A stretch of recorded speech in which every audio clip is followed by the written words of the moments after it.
En primer lugar, ¿qué es una función? Una función es una correspondencia entre dos conjuntos numéricos, uno inicial denominado x y otro final denominado y, de forma que a un único elemento de x le corresponde un único elemento de y. Se suelen denominar las funciones con letra minúscula, como por ejemplo la f, y se representa así: f2.x flechita hacia y, es decir, la función x manda elementos del conjunto x al y. Función f que manda elementos de x a y. Entonces, x es la variable independiente y la variable y es la dependiente, porque va a depender de los valores que tenga x, porque y es igual a la imagen de x, es decir, f de x. ¿Por qué? Porque yo parto de x y a través de mi función f llego a y. Es como si fuera un filtro.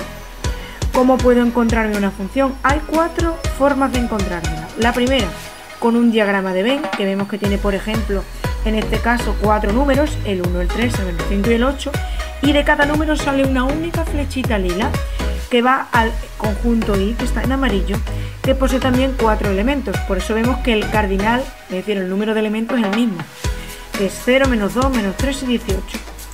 Y vemos que hay una única flecha que los une. El segundo sería la tabla de valores, que para cada valor de x existe un único valor de y. Y la forma gráfica, que teniendo el eje horizontal x y el eje vertical y, insisto que para cada valor de x hay un único valor de y, tenemos en negro representada nuestra función f.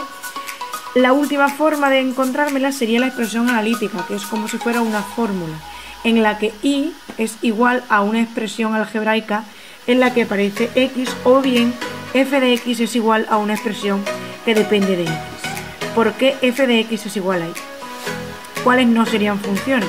Pues aquí voy a mostrar varias que no son funciones, dado que el mismo valor de x tiene dos distintas alturas, es decir, dos valores de y. Vemos que ese círculo no puede ser, la azul tampoco, la amarilla tampoco, ni la lila. ¿Por qué? Porque hay más de una altura para el mismo valor de x, y esta es la condición necesaria y suficiente para no ser función.